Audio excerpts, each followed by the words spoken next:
ان الحمد للہ وحدہ والصلاة والسلام علی من لا نبی بعد اما بعد فاعوذ باللہ من الشیطان الرجیم قال اللہ تعالی فی القرآن المجید ورتل القرآن ترتیلا معزز طلبہ اعظام،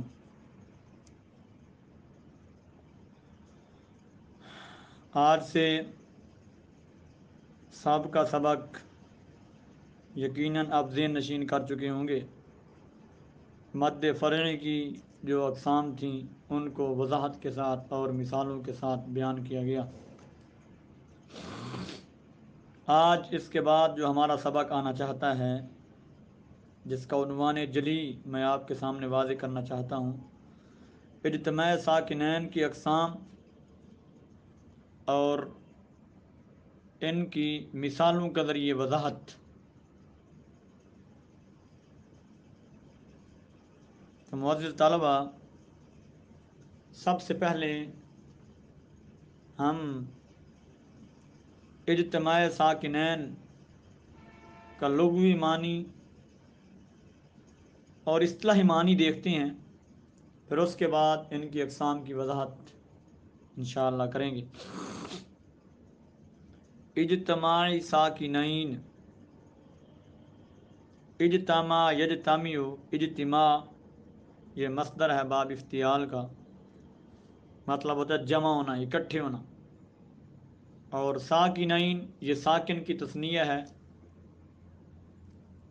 تو یعنی دو ساکن، کیا لغوی معنی بنے گا؟ دو ساکنوں کا اکٹھا ہونا، دو ساکنوں کا اکٹھا ہونا، یہ اس کا لغوی معنی ہے۔ اب اس کے اصطلاحی معنی کی طرف آتے ہیں۔ دو ساکنوں کا ایک کلمہ یا دو کلموں میں جمع ہونا، دو ساکنوں کا ایک کلمہ یا دو کلموں میں جمع ہونا اجتماع ساکنین کہلاتا ہے۔ اب اجتماع ساکنین کی تعریف لغوی اور مشتقات بھی آپ سمجھ چکے۔ اب اس اجتماع ساکنین کی ہم اقسام کو دیکھتے ہیں، اس کی کتنی قسمیں ہیں۔ تو اجتماع ساکنین کی دو قسمیں ہیں۔ نمبر ایک، اجتماع ساکنین علی حدہ، نمبر دو، اجتماع ساکنین علی غیر حدہ۔ تو سب سے پہلے ہم پہلی قسم کو لیتے ہیں، اس کی ہم تعریفیں اور اس کے قواعد اپنے ذہن نشین کرتے ہیں۔ سب سے پہلی قسم اجتماع ساکنین علی حدہ، اس کی تعریف کہ جب دو ساکن ایک کلمہ میں اس طرح جمع ہوں کہ ان میں تغیر و تبدل نہ کیا جائے، دو ساکن ایک کلمہ میں اس طرح جمع ہوں کہ ان میں کوئی تغیر و تبدل نہ کیا جائے یا نہ ہو، جس کو اجتماع ساکنین علی حدہ کہتے ہیں۔ اب یہ ہے کہ یہ جو دو ساکن ایک کلمہ میں جمع ہوں گے، ان دو ساکنوں کی حالت کیسے ہوگی وہ ذرا ذہن نشین کیجیے۔ یہ دو قسموں میں منقسم ہو جاتی ہے ان دو ساکنوں کی حالت۔ نمبر ایک، دو ساکن ایک کلمہ میں جمع ہوں اور ان کی حالت کیا ہو؟ پہلا ساکن حرف مدہ ہو اور دوسرا ساکن اصلی ہو یا عارضی ہو، دوسرا ساکن اصلی ہو یا عارضی ہو، یہ پہلی قسم ہے۔ فار ایگزامپل جیسے آن، اب یہ پہلا ساکن جو ہے نا حرف مدہ ہے اور دوسرا ساکن سکون اصلی ہے، اصلی ہے، دوسرا ساکن کیا ہے؟ اصلی ہے. اور الرحیم پہلا ساکن حرف مدہ ہے، دوسرا ساکن کیا ہے؟ عارضی ہے. یہ تو پہلی قسم بنی.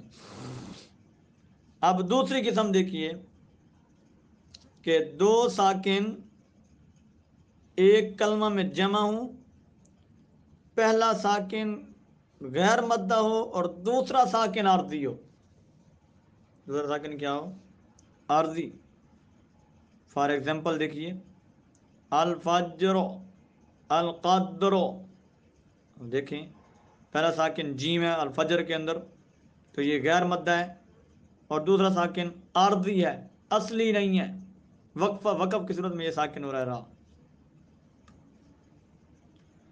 تو یہ یقیناً آپ کو سمجھ آ گئی ہوگی کہ اجتماع ساکن لا حدی کی تعریف کے اندر ہم نے پڑھا کہ دو ساکن ایک کلمہ میں اس طرح جمع ہوں کہ ان میں کوئی تغیر و تبدل نہ ہو. اب دو ساکن کس طرح ہوں گے، ان کی حالت کیا ہوگی، وہ آگے پھر دو قسموں کے اندر منقسم ہوئے ہیں کہ پہلا ساکن حرف مدہ ہو، دوسرا ساکن اصلی ہو یا عارضی ہو، یا پھر پہلا ساکن غیر مدہ ہو، دوسرا ساکن عارضی ہو. اب یہ دو قسمیں بن گئیں. اب ان دونوں قسموں کے ہم قاعدے آپ کے سامنے رکھ کر بیان کرنا چاہتے ہیں.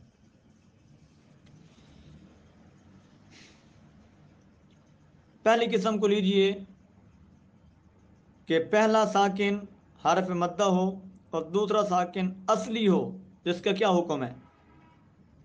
پہلا ساکن حرف مدہ ہو اور دوسرا ساکن اصلی ہو، تو اس کا حکم کیا ہے؟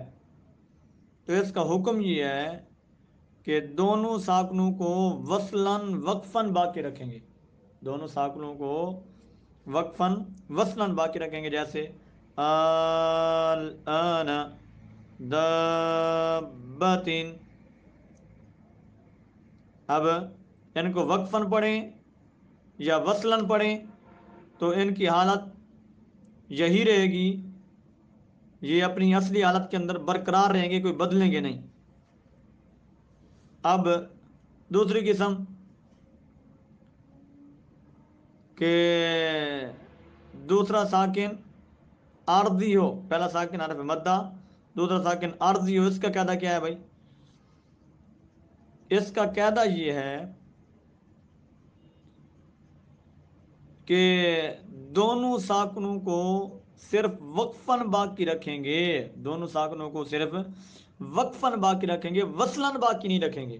مثلا نستعین، اب پہلا ساکن حرف مدہ ہے اور دوسرا ساکن کیا ہے؟ عارضی ہے. تو اس کے اوپر ہم وقف کر رہے ہیں تو دونوں ساکن کو یہ کیا رہیں گے؟ باقی رہیں گے.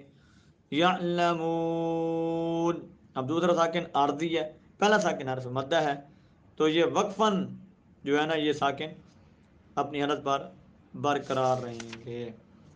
اب دوسری قسم ہم نے جو پڑھی تھی کہ دو ساکن ایک کلمہ میں جمع ہو، پہلا ساکن غیر مدہ، دوسرا ساکن عارضی ہو.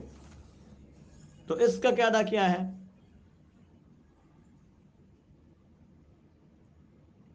تو اس کا قاعدہ یہ ہے، یا اس کا حکم سمجھیے کہ اس کا حکم یہ ہے کہ دونوں کو صرف وقفاً باقی رکھیں گے. دونوں کو صرف وقفاً ہم باقی رکھیں گے. جیسے الفجر، العسر، الحجر. ٹھیک ہے، دو ساکن ایک کلمہ کے اندر جمع ہوں، پہلا ساکن غیر مدہ ہو، دوسرا ساکن عارضی ہو. تو اس کا حکم کیا ہے کہ دونوں ساکنوں کو صرف وقف کی صورت کے اندر باقی رکھیں گے، وصل کی صورت کے اندر باقی نہیں رہیں گے. جیسے میں نے مثالیں آپ کے سامنے بیان کر دی، الفجر، العسر، الحجر. یہ تو تھا اجتماع ساکنین علی حدہ، اجتماع ساکنین علی حدہ جو آپ کے سامنے بیان کیا گیا وضاحت کے ساتھ. اب اس اجتماع ساکنین کی دوسری قسم کی طرف آتے ہیں، علی غیر حدی. اجتماع ساکنین علی غیر حدی، تو اس کی ہم سب سے پہلے اس کی تعریف کو دیکھتے ہیں، پھر اس کے بعد اس کی قسمیں جو ہیں ان کو دیکھ کے مثالوں کے ساتھ واضح کرتے ہیں کہ جب دو ساکن دو کلموں میں اس طرح جمع ہوں کہ ان میں تغیر و تبدل نہ کیا جائے. اجتماع ساکن لا غیر حدی مثال ذہن نشین کیجئے کہ جب دو ساکن دو کلموں میں اس طرح جمع ہوں کہ ان میں کوئی تغیر و تبدل نہ کیا جائے تو اسے اجتماع ساکن لا غیر حدی کہتے ہیں. اس کی آگے 4 قسمیں بنتی ہیں. نمبر 1 حذف کرنا، نمبر 2 فتح دینا، نمبر 3 ضمہ دینا، نمبر 4 کسرہ دینا. نمبر 4 ہے کسرہ دینا.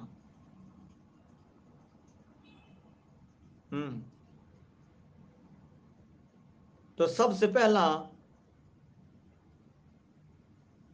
ساکن پہلی قسم جو تھی حذف کرنا، وہ ہم مثالوں کے ساتھ واضح کرتے ہیں کہ کیسے حذف ہوگا. حذف کرنا کہ جب دو ساکن دو کلموں میں اس طرح جمع ہوں کہ پہلا ساکن حرف مدہ ہو.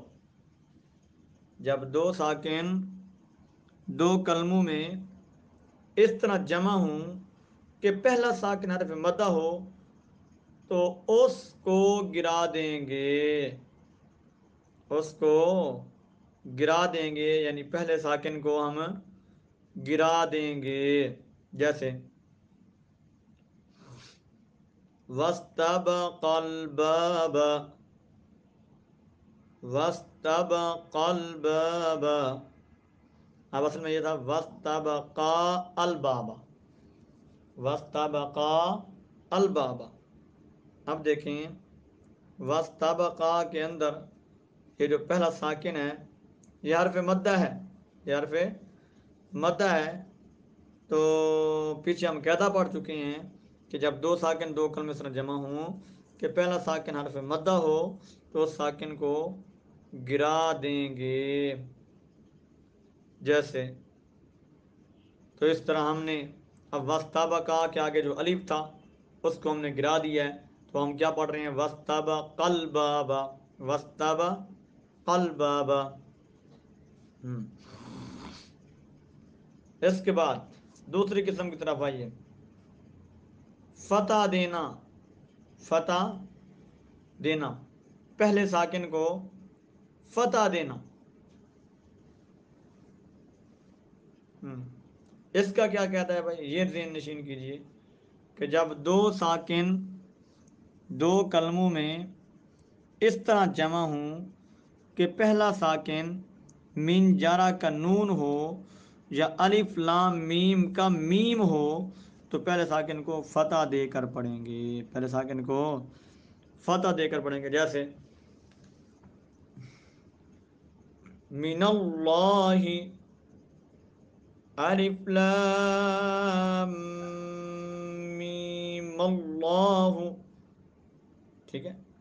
اب دیکھیں اصل میں تھا مین اور اللہ، مین اور اللہ.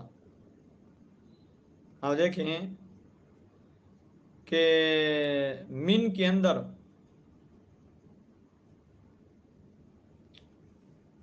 لفظ نون جو ہے نا یہ ساکن ہے، یہ ساکن ہے. اور آگے لفظ اللہ، لفظ اللہ کا حمزہ، تو ان دونوں کے درمیان کیا ہوا، اجتماع ساکنین ہوا. تو لفظ مین کے نون کو ہم نے کیا کیا، فتح دیا. لفظ مین کے نون کو کیا کیا ہم نے، فتح دے دیا. تو کیا بن گیا، اصل میں من اللہ تھا تو من اللہ بن گیا، من اللہ بن گیا. آگے تیسرے قاعدے کی طرف آتے ہیں، اجتماع ساکن لا غیر حدی کا تیسرا قاعدہ ضمہ دینا. ضمہ دینا. اب دیکھیں اس کی کیا تعریف ہے، کیسے جمع دیں گے؟ کہ جب دو ساکن دو کلموں میں اس طرح جمع ہوں کہ پہلا ساکن میم جمع ہو یا واو لین جمع ہو تو پہلے ساکن کو جمع دے کر پڑھیں گے۔ اب دیکھیے علیکم الکتاب، اب دیکھیے علیکم یہ پہلا ساکن ہے، اور الکتابہ یہ دوسرا ساکن ہے، تو پہلا ساکن کیا ہے؟ یہ میم جمع ہے۔ اب اس کو ہم جب آگے ملائیں گے تو اس کو جمع دے کر پڑھیں گے، کیا بن جائے گا؟ علیکم الکتابہ دعو اللہ۔ اب دیکھیں دعو اللہ کے اندر اصل میں دعو اللہ تھا، تو دو ساکن جمع ہوئے، تو پہلا ساکن کیا ہے؟ واولین ہے، واولین جمع کیا ہے، تو اس لیے واولین جمع کو ہم جمع دے کر پڑھیں گے، تو یہ بن جائے گا دعو اللہ۔ آگے ہے چوتھا قاعدہ اجتماع ساکن لا غیر حدی کا، کہ کسرہ دینا، کیا دینا؟ کسرہ دینا۔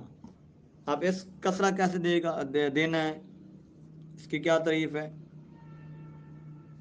جب دو ساکن دو کلموں میں اس طرح جمع ہوں کہ پہلا ساکن مذکورہ تینوں صورتوں میں سے نہ ہو، یعنی مطلب یہ ہے کہ پہلا ساکن حرف مدہ بھی نہ ہو، پہلا ساکن من جارہ کا نون بھی نہ ہو، الف لام میم کی میم بھی نہ ہو، اور واو لین جمع بھی نہ ہو، اور میم جمع بھی نہ ہو، واو لین جمع بھی نہ ہو اور میم جمع بھی نہ ہو، ان تینوں میں سے کوئی بھی نہ ہو، اس کے علاوہ کوئی اور حرف آ جائے تو اس پہلے ساکن کو ہم کیا کریں گے؟ کسرہ دے کر پڑھیں گے۔ جیسے قُلِ ادْعُوا اللَّهَ، اصل میں تھا کل، یہ ساکن، آگے ادعوا اللہ، آگے ادعوا اللہ۔ اب دیکھیں دو ساکن جمع ہوئے ہیں، دو ساکن اد کے حمزہ اور لام کے کل کے لام کے درمیان اجتماع ساکنین ہیں، اور پہلا ساکن نہ تو میم جمع ہے، نہ واؤ جمع ہے، نہ مدہ ہے، اور نہ ہی یہ مین جارہ کا نون ہے، نہ ہی یہ مین جارہ کا نون ہے، تو اس لیے اس کے ان تینوں کے علاوہ اور حرف ہے وہ لام ہے، تو اس کو ہم کسرہ دے کر پڑھیں گے قُلِ ادْعُوا اللہ، قُلِ ادْعُوا اللہ۔ اس طرح عبید الرحمن، عبید الرحمن۔ تو یہ تو تھے اجتماع ساکنین علی غیر حدی کے قواعد۔ تو آج کا سبق ہمارا اسی بات پر ختم ہونا چاہتا ہے، کمپلیٹ ہوتا ہے کہ اجتماع ساکنین کی اقسام، اجتماع ساکنین کی لغوی اور اصطلاحی تعریف بھی ہو گئی، اس کے بعد ان کی اقسام بھی ہو گئی۔ اجتماع ساکنین کی آگے جو دو قسمیں بنتی ہیں وہ پھر ان کے قاعدے بھی بیان کر دیے گئے، اور آگے اجتماع ساکن لا غیر حدی کی جو قسمیں بنتی ہیں، چار، حذف کرنا، اور اس کے بعد فتح دینا، ضمہ دینا اور کسرہ دینا، یہ بھی چار قسمیں جو بنی ہیں ان کی بھی وضاحت ہو گئی، اور ان کے قواعد بھی بیان کر دیے گئے۔ ھذا ما عندی واللہ اعلم بالصواب۔